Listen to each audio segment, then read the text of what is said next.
Welcome, everybody. Welcome to the third episode of Tune In and Find the Others. My name is Tony Guerin. Super excited to bring it back. We're back, baby. We're back. It feels so good to, free flow again. I played some guitar earlier, did like a live stream, and in the middle of the live stream, I decided that I was just going to sing about whatever came to my head. And I've done this a few times throughout my life, where like I was just in like an open mic or something, and all of a sudden all these ideas and creative free flow just like comes through, and it's so like it feels so alive, and I've noticed that when I do that as opposed to like my original content that I've just played a million times, it's so much more free. People seem to connect to it in a different level because it's like in the moment. And I just wanted to speak to that because this podcast is like that for me, because I don't have really a knowledge of what I'm going to say before I say it, and it makes it more, I feel like it's allowing me to step into a more authentic place, and that's part of the reason why I want to do this, and then connect with other people that are coming from their authentic place. And you never know what comes through in a conversation in the moment. So this is a great opportunity, and I hope all of you are well. Although the world is absolutely nuts right now, and it's a beautiful world though. There's so much nature to appreciate. There are so many people that are coming together right now more than ever before, it seems, at least. And I'm really grateful to be part of community and have friends that are, getting after it and doing the work in their own life and really seeking to be the best version of themselves. And I hope as you tune into this podcast, you find another person that you can connect with that is living their own journey as best as they can. And maybe they have some things to offer you so you can be that best self in an even better way. So yeah, welcome. How are you? I know you can't respond, but I just wanted to say, how are you? I just want to give a quick shout out to our sponsors. We actually have a new sponsor today. River City Studios has reached out and wanted to be a supporter of this podcast. My band Why Not has recorded with them on 2 different occasions. Austin is the main sound engineer that we've worked with, and he's absolutely wonderful. They've been a studio for 40 years in Grand Rapids, Michigan, and I cannot say enough about how well the process went, and their equipment and their professionality. I don't even know if that's a word, but they're doing the work in their own way. And a lot of our friends that are musicians in Grand Rapids have gone to them, and they've done a really good job at bringing out the sounds that they wish to put out into the world. So if you want to check that out, if you are a band or you are trying to make some music, they will not do you wrong. RiverCityStudios.com. That's our first sponsor. Our next sponsor is Lemieux Smithing.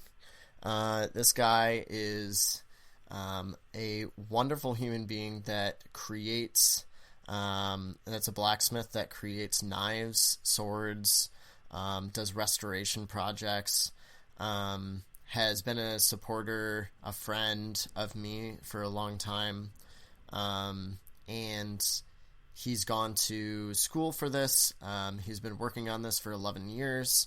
And he has a lot of skills to be able to make custom pieces for you. So if you're in the need of a knife or a sword or anything that involves metalworking, check him out, LemieuxSmithing.com. And I'll put both of those advertisements in the description below. And then the last advertisement I have to share is a band, Bedroom Ceilings. Two friends, Dean Shittenden and Ben Steer, started recording together in 2016. They are a wonderful band that we've connected with. Our band, Why Not, has connected with. They're from Grand Rapids. They derive a lot of their sound from like indie folk, like I would say like folk rock almost. It's really beautiful music, and a lot of our friends in the music scene in Grand Rapids are involved in this project in some way or another, whether playing live or recording with them. So I really recommend checking out their music.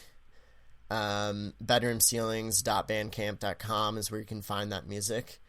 And yeah, those are beautiful human beings that have decided to support this podcast. And if you want to be a supporter of the podcast, go to patreon.com/tunein.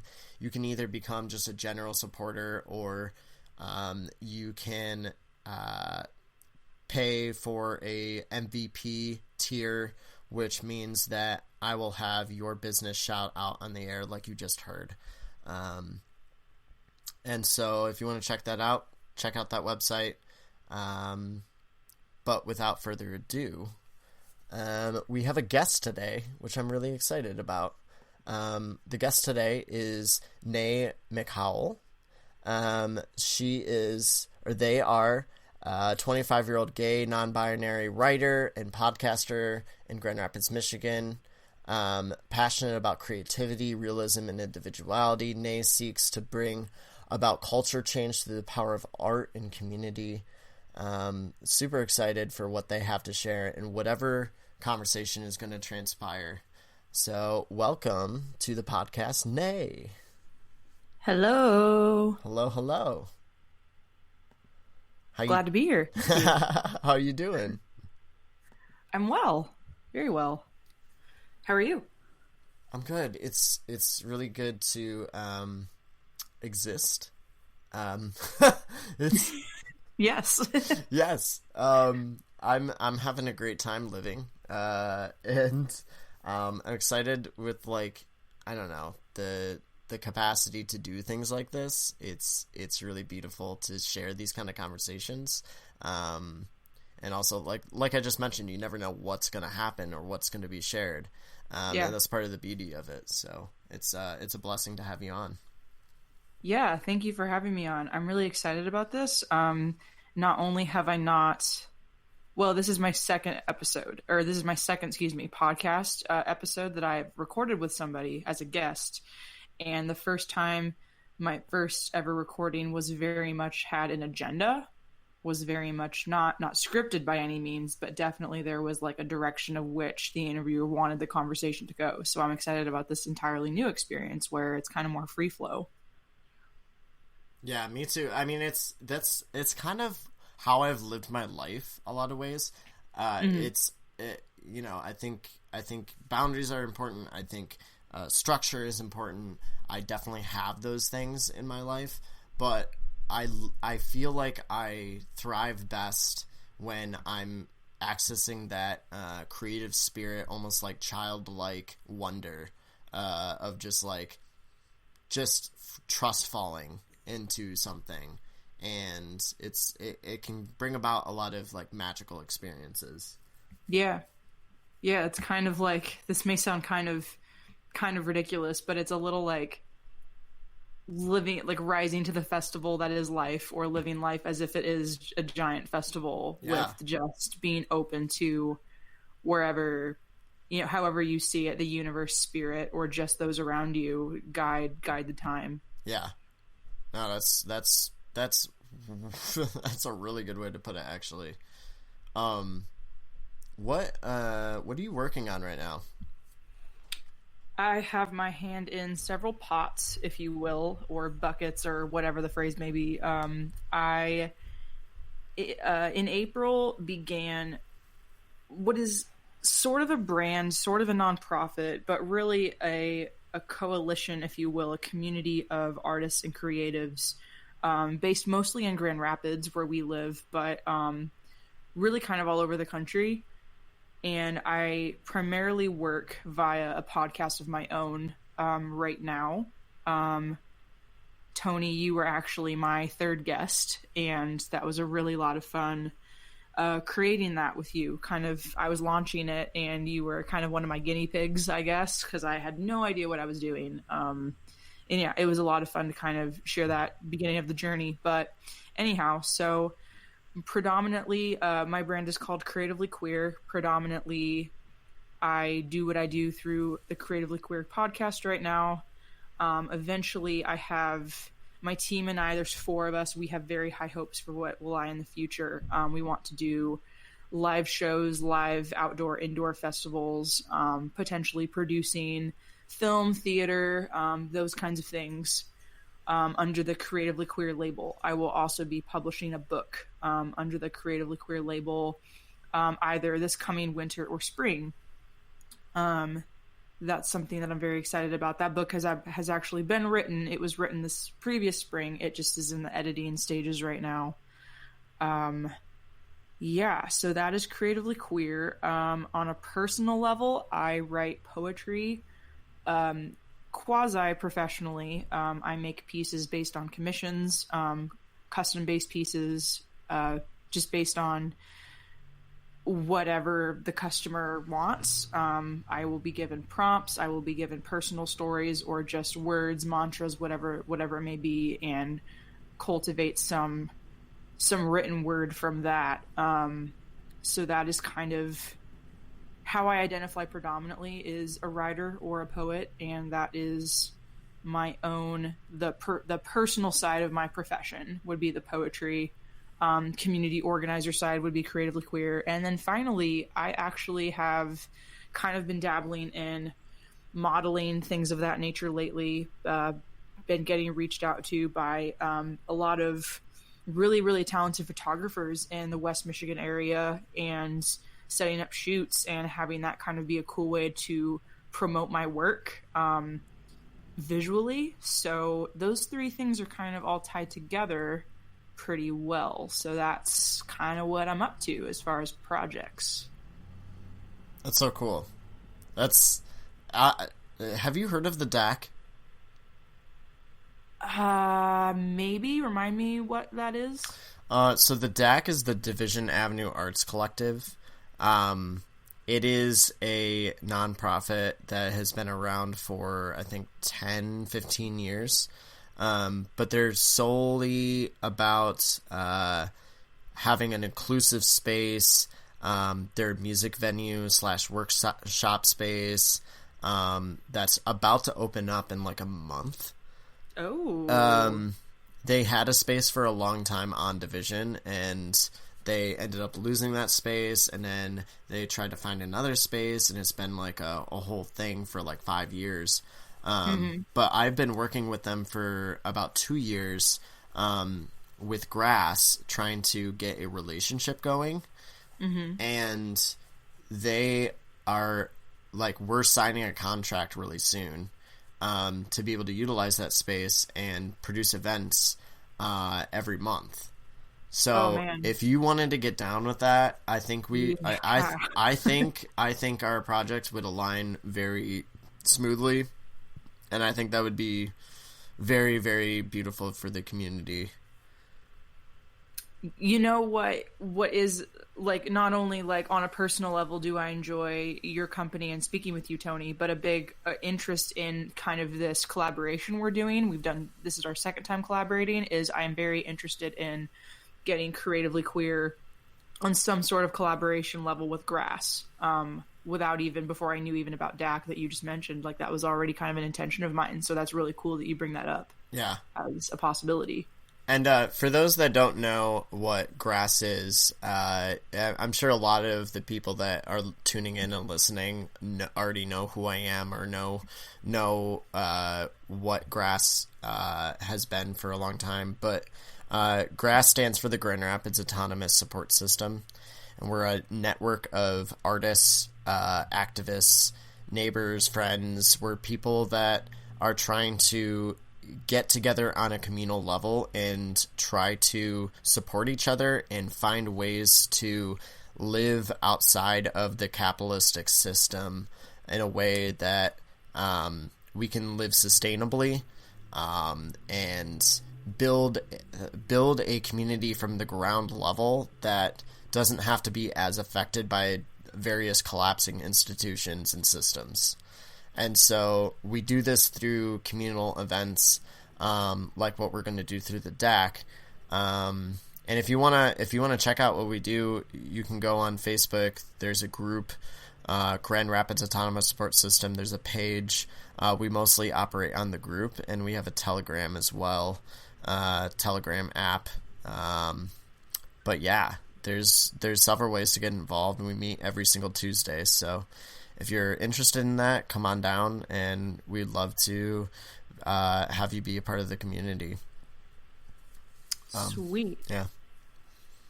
Coincidentally, I need to give a brief shout out to one more organization while we're kind of on this topic of collaborating between organizations. But my recent up and coming social media director, a brilliant artist by the name of Eden Denton, she happens to own a up and coming record label called 616 Music LLC, based out of here, Grand Rapids, here in Michigan. That is Creative Queer's current, like, most biggest conversation that's happening as far as collaboration, because Eden happens to work for both. She works for myself under Creatively Queer, and she owns 616 Music LLC. And between us, we have actually been discussing leasing out our own kind of warehouse space for these kinds of events, as well as just kind of creating safe space for artists to come do their work, build community and relationships and all that. So I think we have like a power mix here of like goals and dreams and people that can really do the work and make this happen. Absolutely. And that's exciting. Yeah, it's super exciting. It's cool that you never, like, I've known, like, I've hung out with you a few times. You've come to Grass like once or twice or whatever. Mm-hmm. But I've never like talked to you on a deep level. And so it's like when we started sharing like chat like our messenger, and then became like I became on the podcast, you started learning about me, I started learning about you, and like there's so much crossover.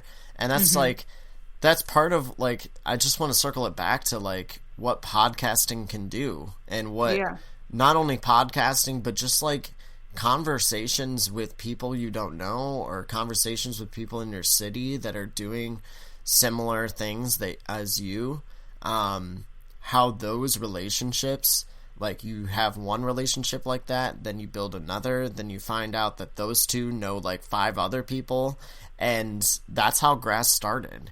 It literally just it creates like a web of people that are trying to live in alignment with who they are, and in alignment with like I guess nature. And it's not always easy. There's communication barriers, and there's sometimes people have a different set of skills, and they're not able to contribute to something, but then you find another person that is able to, and everybody has their own unique expression and ways to offer what they know and what they've learned. And it's just, I think everything is possible through genuine relationships, and I think that's what we're both trying to cultivate. Yep. Yeah, definitely. I just kind of something I want to emphasize whenever I talk about Creatively Queer is that it came about not only through one of the hardest times of my life I'd ever personally gone through, but it was the beginning of the COVID-19 lockdowns and the worldwide quarantine. And just kind of the sense that the world needs art now more than ever. And it's a scary time. I mean, it's always a scary and hard time to be an artist if that's your livelihood, your reason for being, your income, any number of those things or combination thereof. Totally. It's always hard and it's always scary, but especially right now, the service industry has basically gone to shit. Yep. And thing after thing after thing, making life super just unstable politically, culturally, etc. And I was realizing what do I need right now? What do people like myself need? And it really is the power of community and creating our home. When kind of like what you said earlier about grass, like when everything else is stripped away, we can be self-sufficient. So I don't know where I was going with that, but that's something I always like to emphasize about Creatively Queer is like why it came about when it did. So when did it come about? How long ago was that? The official launch day, I think I say, was about April 30th of this year. So we're babies. And I, like, even with the podcast, I'm only 7 episodes in. For many reasons, it's been tough going, but it's, brand new vision, but one that I think will hold out for a very long time for me, at least. I get pretty tunnel visioned on my passions, I would say. You said something in my podcast, actually, that I won't forget probably anytime soon, because you said that you can get frustrated or disappointed when people don't like jump on your ideas with the same excitement that you do. It was something like, I don't know what the quote was, but it was so good. It was like, why don't people want to play with me? Yeah. Like, and my dreams and my passions. Like, It's like, don't you see how cool this is? And I just related to that so much, because you're trying to get any project off the ground, you're met with a lot of misunderstanding and like disbelief, and that's fair. People are skeptical, and you really have to earn any platform you have. It doesn't come easily, and it shouldn't come easily. It should be earned, because trust is very important, especially if you have any kind of an audience. Yes. But I loved our conversation because of you sharing your journey with founding Grass and bringing it into what it is now in the last 5-6 years. That was really, really encouraging to hear, trying to launch a similar community. Man, that is absolutely like the epitome of how I see, like, and it doesn't come from I don't want that energy of like, why won't you play with me, to come from like a lack mentality, but it is like a natural feeling. It's like, it's like relating to how it was when I was a kid. Like, I have this like really cool feeling and really cool, like, I can see how it can be beneficial, and it's like maddening when other people don't get it or don't understand its essence. And I like what you said, how like it has to be earned, though. It has to, like, you have to consistently put it out there over and over. And part of it is capitalism, part of it is the way in which our systems are operating right now. We're all so distracted from being able to actually pay attention to each other's gifts and skills and projects. But it's also, I feel like it's also what you said is like, we really do need to earn it. And that it forces us to really go tunnel vision and give all of our energy into it. And trust, like really trustful that it's going to work and it's going to happen. And if it doesn't work the way you want it to, it's like, you have to find a way to sift through the darkness, or sift through the whatever, like the fog, so to speak. Yeah, absolutely. That's a good way to put it. So this is the part of the conversation where I'm interested to see where it goes, because we have a lot of collaborative energies on like projects that we've both done and we're both doing right now. We have a political system that is reflecting its incompetency. We have, and not that it, like, this is anything new. And then we have a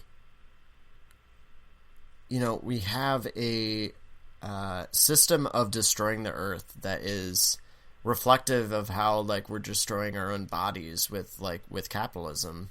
Yeah. So, like, what are your thoughts on all of that? I know it's a lot, but, like, that's an open-ended question if I ever heard one. Gosh. I mean, quite frankly,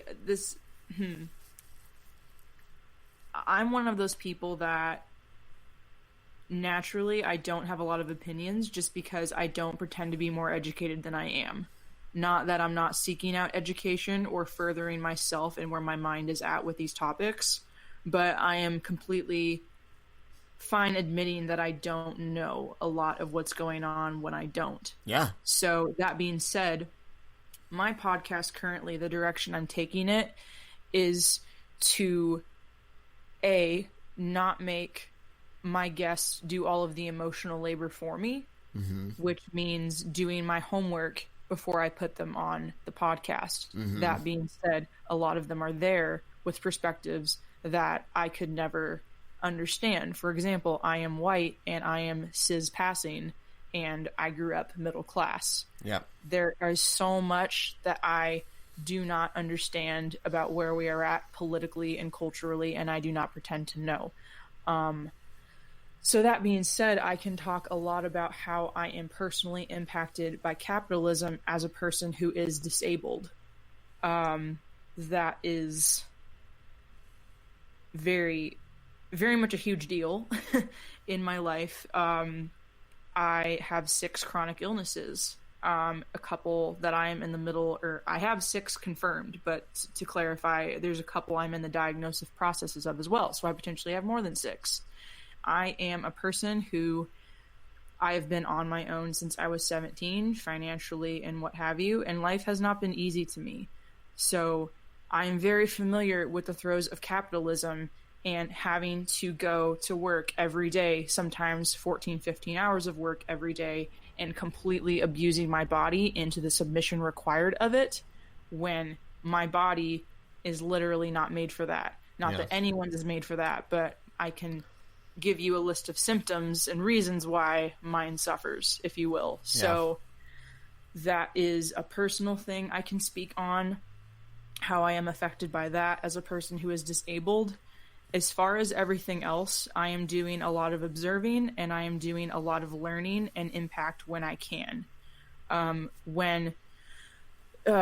Right after George Floyd's murder and when the protests began here in Grand Rapids, I was at a loss for what to do. So I was listening to as much as I could to Black voices to figure out what was appropriate and trying to walk that fine line between doing my homework and having my ears open to their perspectives, because like carrying my own burden, making it my own responsibility to educate myself.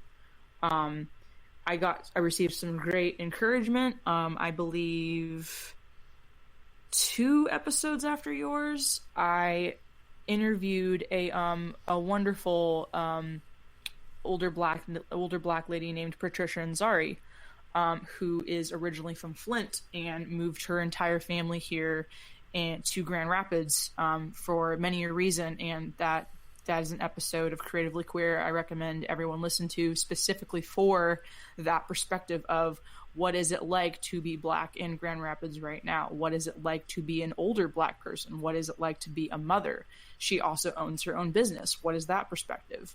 I was given some great encouragement, both by her and the producer of that episode, that was in its own way part of a protest, intentionally seeking out guests who can speak to these matters that I cannot because of my privilege. Absolutely. And immediately when George Floyd was murdered and when Breonna Taylor, when all of these people and these issues were coming to my attention, my first thought was, I don't care how long it takes me to not release an episode. I'm not going to just have another white gay kid and me like talking to me, just, you know, shooting the shit and sitting in our privilege. Like, there was nothing more disrespectful that I could have thought to do, quite frankly. So I am still very, very aware of kind of how awful it is that I'm having to do a lot of networking to find these specific people who can speak to these specific issues. Yeah. And realizing how small my circle is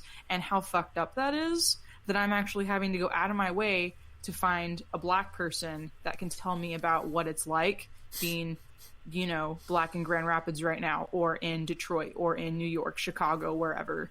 And that's not okay with me. So that is something I'm awakening to. That is something I am teaching myself to be better, slowly, day by day, in the small ways I can. That is me accepting accountability from my Black siblings, whether they be queer or cis or straight, whatever the fact may be. I am learning. I am open, and I am ready to be held accountable. And that also for me includes not grandstanding, because like I try really hard to walk that line too, of like when the blackout happened on social media, it was as simple for me as that was a controversial thing, right? The blackout, some people were like, this is the opposite of helpful, or this is respectful, this is what we should be doing. Yeah. It came down for me as simple as as a white, non-binary, gay, young person in America right now, I have nothing helpful in this moment to bring to this conversation, so I am going to shut the fuck up. That was all that I could bring to that controversial moment in time, but I believe that was the right choice for myself. Going forward, is that an okay place to stay? Absolutely not. I need to have important, impactful things to bring to the conversation going forward. That may take me a minute. That may take me, you know, actually finding Black friends, finding Black, you know, queer siblings and people who I can share community with. And that should be a no-brainer regardless. It shouldn't take this, like, crazy, like, transcendently awful period in American history for me to realize, you know, I shouldn't have more Black people in my life. You know, that was a moment of clarity for me. I don't know if any of that made sense. Absolutely, it does. Absolutely. Yeah.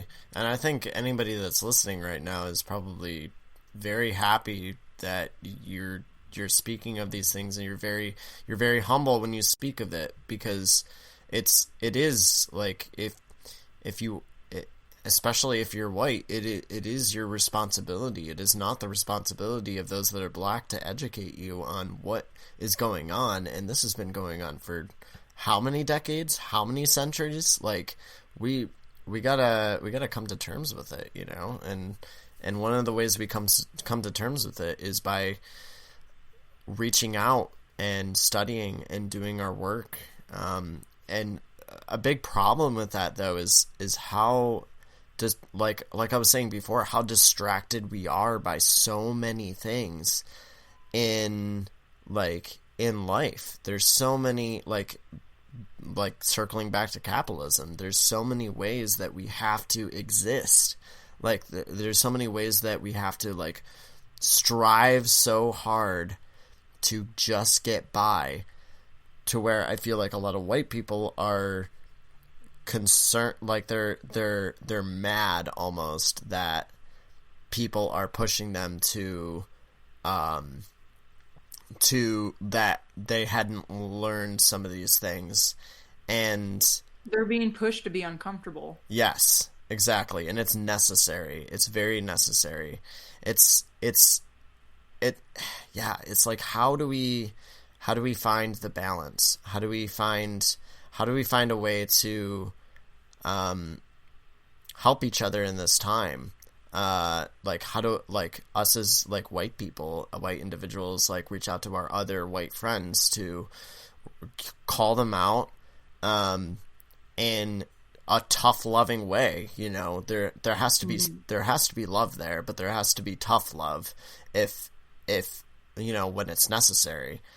And it's like, how do we do that? How do we connect to people to bridge the gap and share understanding? And I think part of that is working with people that already are at the level that you're at, so you can figure it out together. And then through that, reaching out to people that know more than you do. Like, I think one of the things I like to do with, and I'd like to do with Grass is, all of us are, we have different knowledge and we have different skills and whatnot, but there's a lot of things that we're all clueless on as, far as, how the world works. And so we like to bring other people, into the community that, can teach us about those things. And, I want to do that more. And I think this, because we've done in the past, different workshops on, people that can teach us about consent, or people that are, educated on, the colonialism of the Americas, continuing to, find a way to bridge the gap of all these people that have different pieces of the puzzle.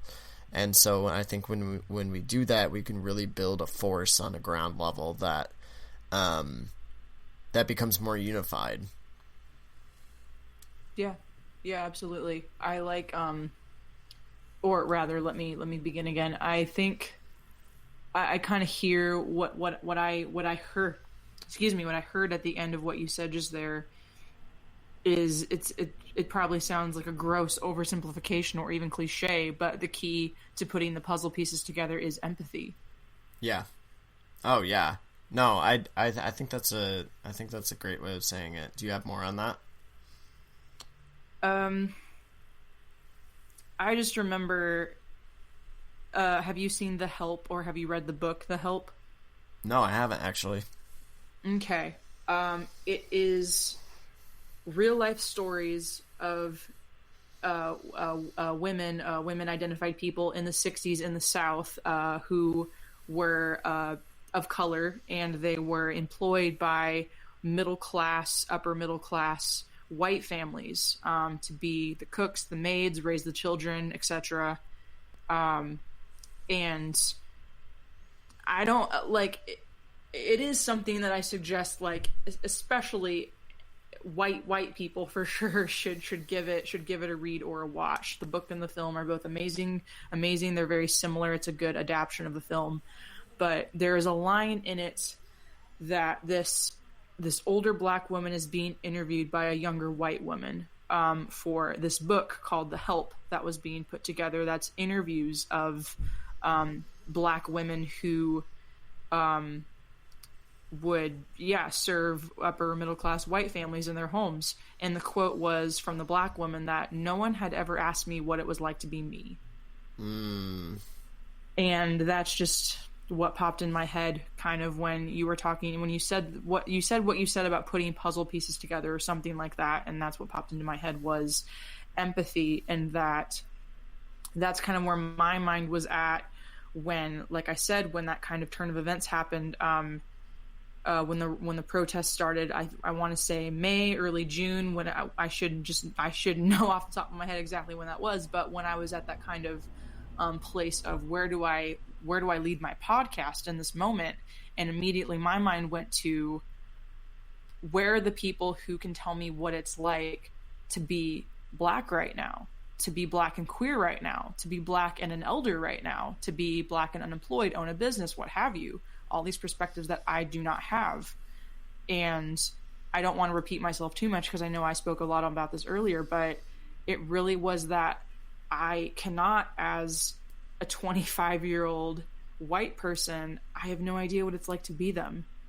And how am I ever going to confront my own internalized systematic racism that is built into me, especially I would argue because I grew up in the evangelical Christian church. Sure. Don't even get me started on that right now. But I would say especially so all of those internalized fears and prejudices that are so built into me from the time I am literally crawling. How do I undo all of those voices, that narrative, those nuances, unless I am able to cultivate empathy? And I believe that happens through the power of communication, community, vulnerability, accountability, all those things I've already mentioned. Oh yeah. And that like really like it comes down to like when you said community, it's like when you said like accountability and vulnerability, and those things are able to happen when you're in a safe space, and safe spaces only exist when people trust each other, and that when you have a relationship with your neighbor, and you have a relationship with you know, the neighbors far down the street, or your friend's brother, or like, you know, I think when we can start to actively build those relationships, those kind of things can start to happen. You have more people that you can trust. You have more people that you can be vulnerable with. And through that, I really, truly believe anything is possible. Mm-hmm. Yeah. Much agreed. Well, Nae. Tony. Do you think do you want to continue, or do you want to wrap it up? I would like to continue.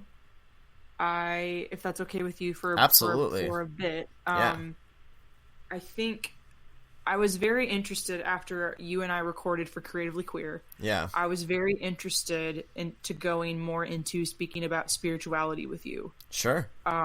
Because I share, I don't pretend to know like anything about the denomination you were in or any of that stuff. I remember you spoke about like similar things like that briefly, but I know my perspective of growing up Christian, and I could relate to some of your story and kind of where I am at now as far as seeing spirituality. And then we kind of got into psychedelics and how that played into it. And it was all something I was super, super into. So I didn't know if this could become a place for that, if that would be appropriate or what. Okay, cool.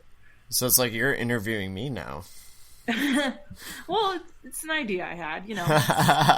gotta do a little bit of your homework going into it, you know. Yeah. But I was just remembering so many fascinating points you touched on, and I remember it was my third episode. It was a shit show, and we were rushed for time. I think both times we tried to record, so we didn't really end on a note I wanted us to necessarily, but which is okay. I'm still proud of how it turned out, but I really related to your journey of, I think I listened to it the other day, and you were talking about the intersection of music impacting you early on, feeling a passion there, feeling it to be something that was of importance to you, and then the importance of church to your family. I think your mother in particular, you spoke of that. Am I correct? Mm-hmm. Yeah. And so you and I spoke about this briefly today, but for those listening, as of right now, my mom is actually in the middle of a 6-hour triple bypass open heart surgery. Oh my God. So that being said, my point bringing that up is my mother is an incredibly deep spiritual person in the most fundamentalist Christian way you could be. And there is deep beauty in that, for sure. And I am very grateful for her faith in these moments, because while it may not be a faith that her and I necessarily share anymore, that is something that is carrying her through this time. And that is something I would never want to take away from her. That being said, my father passed away about 1.5 years ago after a 2-year battle with brain cancer. So, and they had been married for 40 years together since they were 15. And my mom has had an uphill battle every day since he passed. Just with the depression, her grief, everything. And I am very grateful for, again, the faith she possesses. And what she told me yesterday, her chipper attitude was thus: it was, this is a win-win situation. The worst that can happen is that I get to go be with your dad. Either they fix me or I get to go be with your dad. She just kept saying that. And I think that is beautiful. And kind of where I'm going with this is I just recorded a Creatively Queer episode with my high school best friend, who was actually my youth group leader in the Baptist church we both attended. Wow. My family, her family.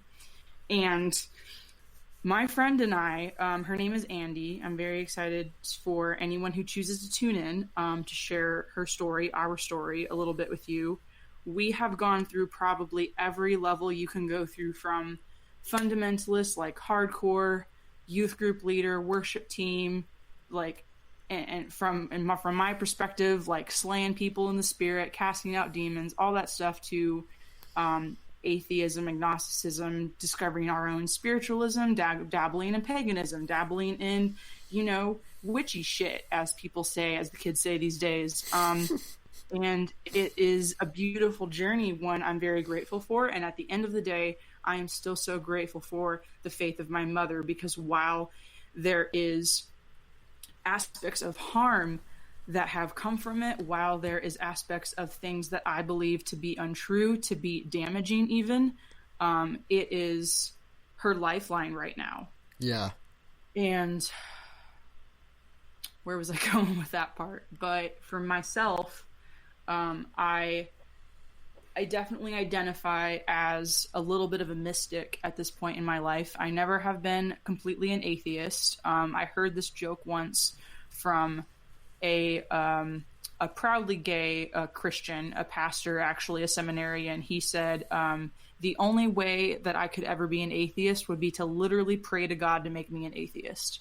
And I just died when I heard that, because I relate to that so much. Like, no matter how far I've gone away from Christianity and the faith I was raised in, you cannot convince me that there is not a spirit out there higher than me that is love. That is just pure divine love. And however that looks like, I have no idea most of the time, but I am at peace with that. And, you never know what is on the other side of death. None of us have been there, as far as I know. So I don't know what really is in my mother's future. I just am grateful for that she is confident that she knows, if that makes sense. Yeah. I am grateful for the many values I was taught through Christianity that stick with me today, that being truth being one of them, capital T, truth, as they like to say, the pursuit of that, the pursuit of love, the pursuit of peace and grace. Those are all things that are very important to me at this time in my life. And this leads into kind of the conversation we had briefly about psychedelics, in that I have probably done shrooms, magic mushrooms, psilocybin about 250 times at this point in my life, I would say. Yeah.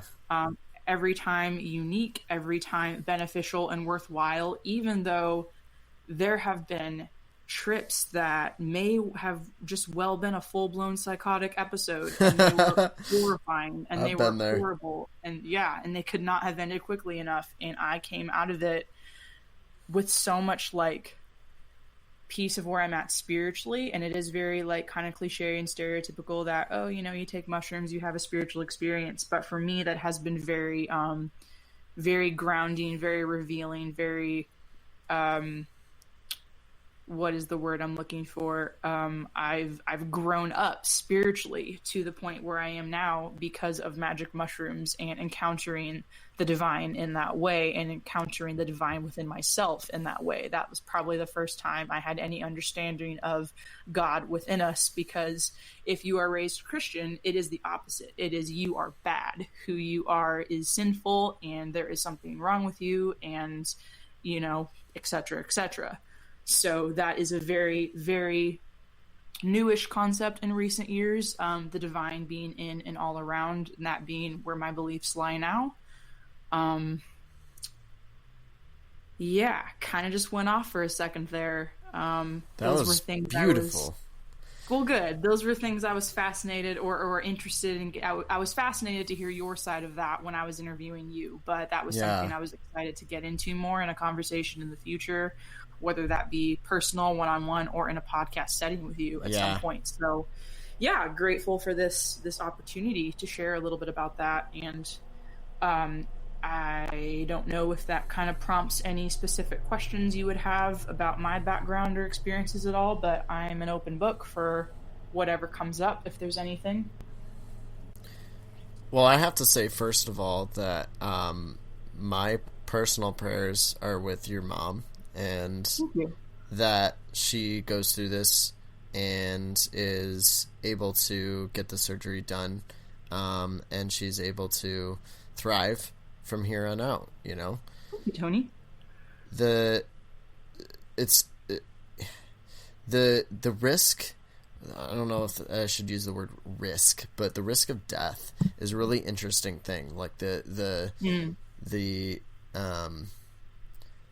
like if you know you're going to die, or if you're going to. So I will have to say that yesterday I ended up taking 6 grams of mushrooms.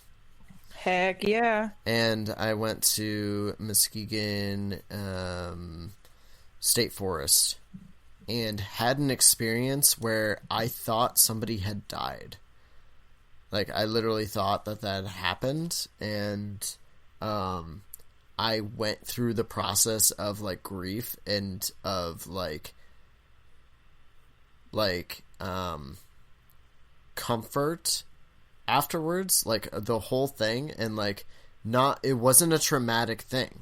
Like, it's weird. Like, it's hard to describe, but it was, a part of me knew that it didn't really happen, but it was almost like it showed me a past situation. And, like, I went to a spot on the beach where there was, like, a stick in the ground, and I knew, like, there was, like, a dog that, like, was, like, really interested in this spot, and the people that were playing with the dog, or that were, like, walking the dog, had told me that it's a really, really old dog. And it was really interesting, the whole thing, like, but it taught me a lot. It really, like, it showed me nature. It showed me how nature reflects to us, like, who we really are. In as little ways as I can say that. So I would have to say, as far as, like, psychedelics, and as far as, like, my connection to spirituality, I think the biggest thing to take away, from my perspective, is that I believe that what we experience, we should honor. Like, what we experience is a gift, and is something that is happening for us, not to us.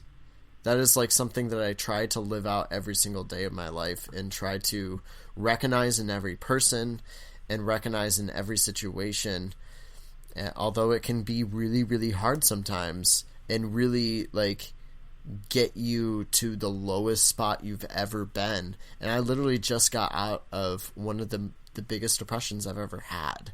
And a big part of that was taking mushrooms yesterday. I had gone through a lot. I was starting to get better. I was starting to, like, really take, like, steps of self-care, and finally took those mushrooms in the woods and hit a spot in myself where I was so comfortable being on that many mushrooms, that I was able to really tap into, it's like that trust, that level of just divine trust that everything is happening for me, and not only for me, but in synergy with every sentient being on the planet and everything in the universe. Like, it felt so real how connected and in harmony everything really is, even though at times it can look like it's totally disharmonic and so messed up, and there's obviously ways that we need to reflect nature and get in balance, but that happens through the self. Yes. And so I feel like my spirituality is based around honoring the earth, honoring the archetypes that show up in my life, my divine nature, how I am a reflection of spirit, and, you know, treating myself with love every day, trying to, you know, thank my cells for doing the work that they do without me even asking them to, thanking the different people in my life for going about their life and not even realizing how much they're impacting and serving other people or serving me. And just gratitude, breath, food, like all of these things I value as sacred. And the more I give gratitude to that and pray to that and be thankful for all of those things, I feel like that allows me to be in connection with what I need to be in connection with.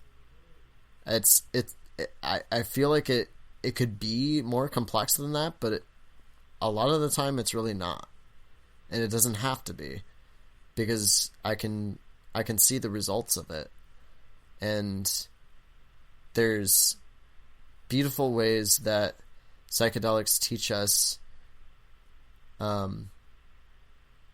what we aren't.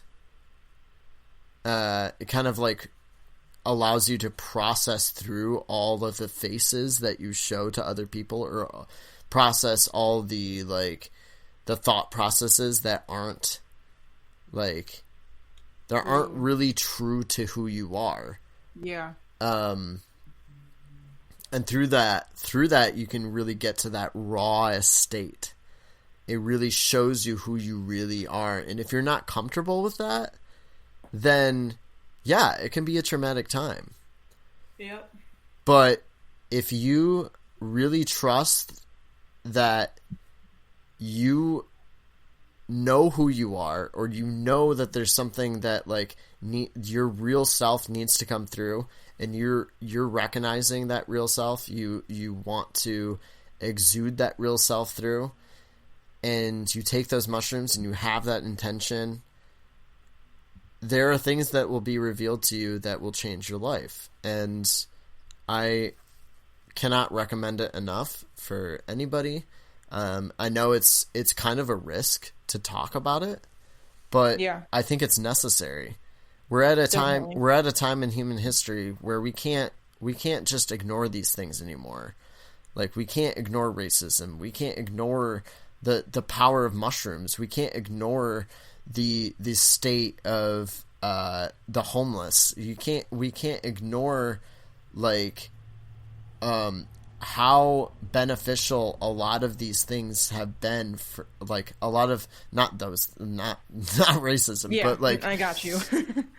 how like acknowledging like ways to like almost like nodes or points of contact with the divine. Like, unless you do it, you can't speak on it.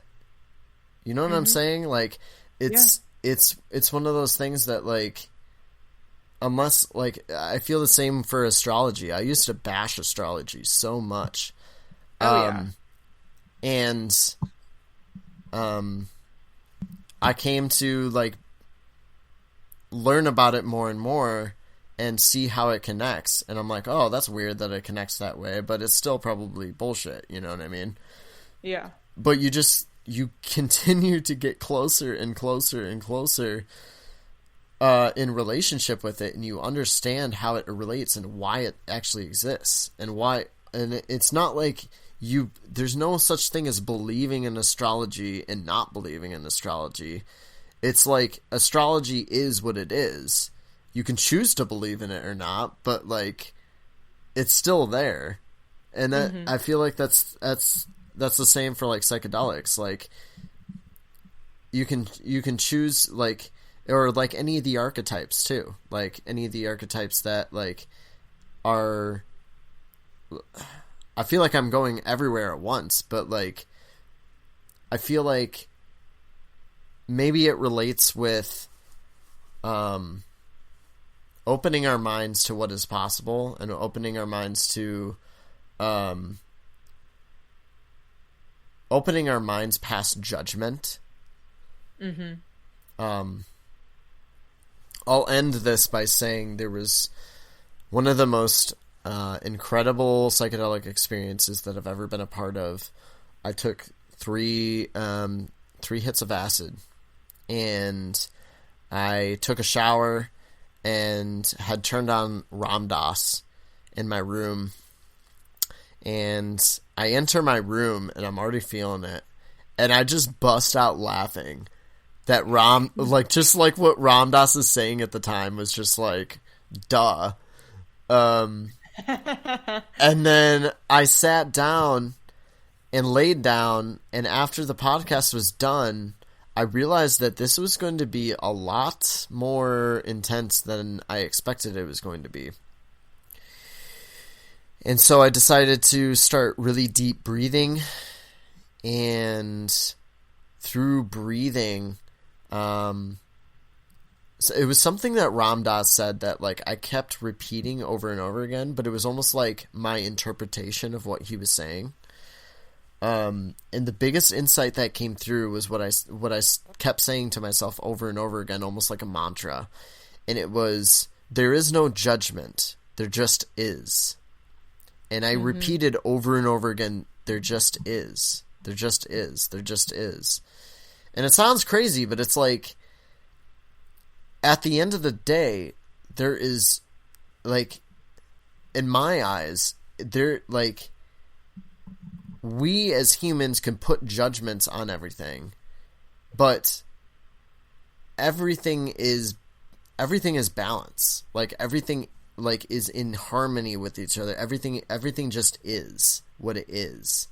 And there is no, like, I don't know. That's kind of my perspective on it, and it's come through in different ways, and a lot of times it's been through psychedelics that's really taught me that.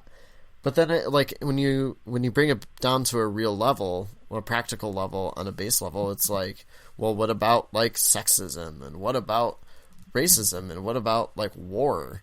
Like, isn't that bad? And it's like, it's horrible that those things exist. But it's also, it's almost like it's part of this game that we're playing that we have to figure out, like, why it exists. If we don't understand why it exists, and we don't, like... It does no good to have a judgment of it if you don't know why. Yeah. That's a really good way to put it. So, I don't know. That's kind of where it's loosely defined, but that's where I stand on spirituality. And I guess when I was growing up, I was Christian, and I have a lot of Christian friends actually. And like a few days ago, they prayed over me, and it was beautiful. It was absolutely beautiful. I have a bunch of friends that are strictly Christian, and it's a beautiful thing to have friends that are that dedicated to their faith. But I also have friends that are Buddhists that are like truly practicing Buddhism. And it's just, there's so many different ways to connect, to who we are and life itself, and just, working my way through it. Yeah. I like that. I have a hard time formulating an immediate response because I spend the whole time you're talking just listening and not thinking about what I'm going to say next. Yeah, that's perfect. That's active listening. Yeah, so I'm like, well, where do I go from here? But yeah. I have to say, I last October went through a breakup. A lot of people know I was married for 3 years. And that I'm still in the middle of legally ending my marriage, but that separation happened in October, and immediately, as soon as my spouse had left Michigan, actually entirely went back to California, I went to Wilcox Park, popular hippie hangout here in Grand Rapids. If you know, you know. And I took 2 tabs of acid. And it's not that I needed it to get through that separation at all, because that would be pretty unhealthy if that was the case.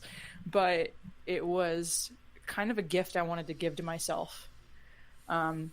Enjoying the day with clarity, with peace. I knew that's what I would gain, and that is an intention I went into it with. And it was, amidst such terrible pain, it was excruciating, really, going through that. And it was a long time coming. It was all last summer, all last fall. It was awful. But that day, October 9th, which was actually the 3-year anniversary of my spouse and I moving to Grand Rapids from California. Ironically, that is the day they left to go back to California. So that day that I took those tabs with my current partner at Wilcox, and just the joy that Spirit just downloaded into me, as that was really what I consider the last true day of summer weather-wise. It was like a perfect 80 degrees.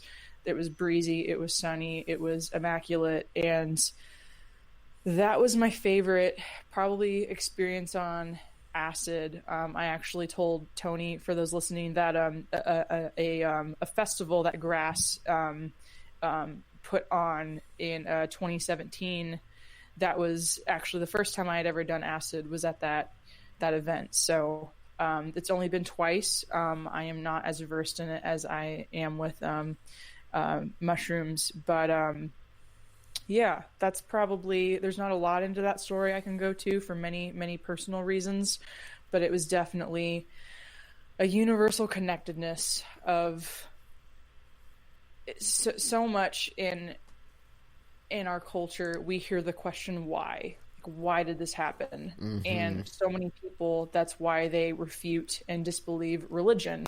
Yeah. Of, well, why would, if there is a God who is love, et cetera, why would they X, Y, and Z let this happen, fill in the blank? If everything is supposed to happen for a reason, what possible reason could happen? And if you're raised in Christianity, you're raised to believe, well, it's all for, I can probably still say that verse, and we know that all good things work together for the good of those who love God and are called according to his purpose. That is that verse is drilled into our brains from a young age, and that creates so much anger as you grow older and you experience life, and it completely is reasonable. You learn that the people who completely resent your religion, where they're coming from, as you experience loss and pain. And I am not a proponent of everything happens for a reason. I am a proponent that everything is connected, and everything can have a purpose that you create if you can have that mindset and choose to come into that. And that is what I use psychedelics for. That is what I used acid for the day my marriage ended, is that this is excruciating. This is unbearable. I am going to create for myself a space in which I can reason with it, I can react to it in a healthy way, and I can come to some sort of meaning in myself. And that is, something that psychedelics has helped me do for sure. Again, I've only done acid twice, and they've been for much different reasons than me on shrooms, and I do psychedelics for all sorts of reasons. Of course, I'll admit there's that. Sometimes you just want to get fucked up and have a good time, and that's valid. That's totally valid. But mostly kind of where I'm at in my spiritual journey now, there will be an intention set, and it will be for a specific spiritual or a mental, emotional health purpose. It's my current partner and I have gone through great strides together, coming together to a spiritual understanding, and to an emotional understanding of, we have a lot of differences. We have a lot of disagreements about basic things that a lot of people would consider deal breakers as far as spirituality and such. And we use really ceremoniously magic mushrooms to come to a place of acceptance, radical acceptance for the other, radical love for where they are at, regardless of if that is a time, a season, an aspect that is hard for us to manage as their partner. But that is something I practice in my interpersonal relationships as well as my relationship with the divine. Yeah. I just keep going on these little tangents and don't really know how to wrap it up, but do you think there's something wrong with that? I don't know, man. I like to sound a little polished, I guess, but it's fine. This is off the cuff. This is off the cuff. You don't have to be polished. Well, good, because I'm not. I think you're shiny as you are. I mean, I'm gay, so I'm pretty automatically shiny. There you go. Yeah. Oh. I am to a point where a wrap-up might be nice, though, however we want to do that. All right, cool. Well, how can people find you or connect with you, connect with Creatively Queer? Plug away. All right, so Creatively Queer is on Instagram and Facebook. Facebook is just the words Creatively Queer, exactly how they sound. If you have trouble with spelling that, Google it, because I don't feel like spelling it. So Creatively Queer is just on Facebook as, facebook.com/Creatively Queer. On Instagram, it is instagram.com/Creatively Queer _. And then we have a Patreon, which I'm very excited to talk briefly about, actually. Patreon is a weirder link. It's patreon.com/Queer Creatively One. That was the only URL available. I hate it, but that's what we got to work with. So, patreon.com/Queer Creatively One. For Patreon, I actually am just starting to launch some of the benefits that will be available to individuals who pledge $5 and up a month. I am, along with a couple of my team members, starting a secret, kind of, that sounds sensational, doesn't it? A second exclusive podcast for patrons. It's going to be called Weirdly Sincere.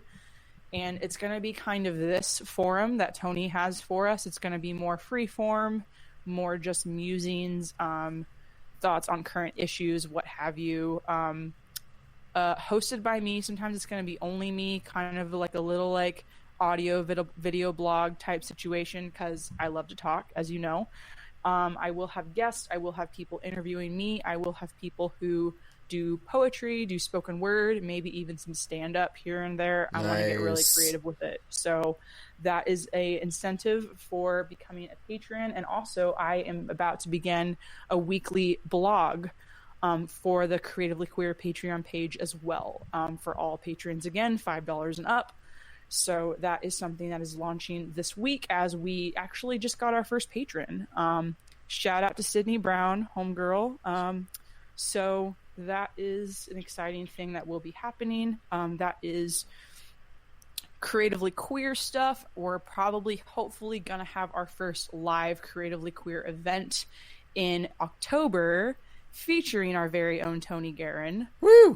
That is a conversation in the works. So that is a goal, a dream of ours before the year is over, to get a first safe, socially distanced as much as possible event out there. And then regarding my personal work, I kind of mentioned it earlier. I have a Facebook page. It's Poetry by Nae.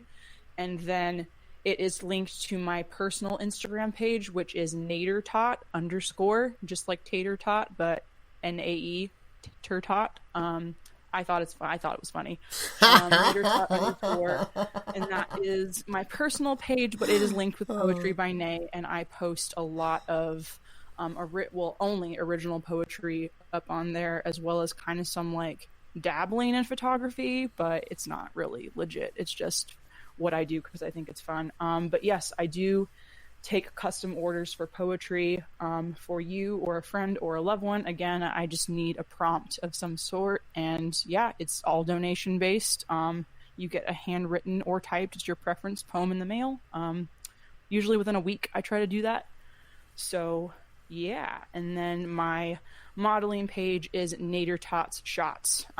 Just Nader Tot and then Shots, and there's no underscore on that one. So that is me on the internet. That was really long-winded. I apologize, but yeah, I am excited for the future, and I'm very happy again and honored to be here with you, Tony, for this conversation. So, well, I'm honored to be you. here with you, and what a wonderful life you're leading and trying to express yourself in numerous ways with everything that has ever happened to you, like continuing to find ways to creatively express yourself and give a platform to other people for them to express themselves too, and together we can change the world.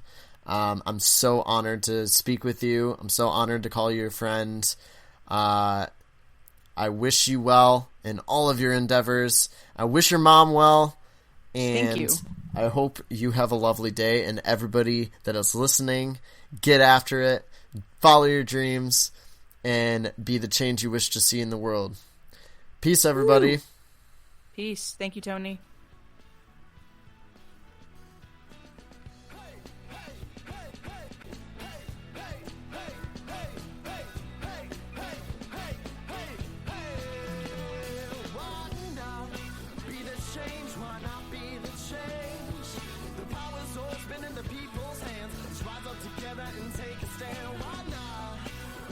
Change, why not be the change?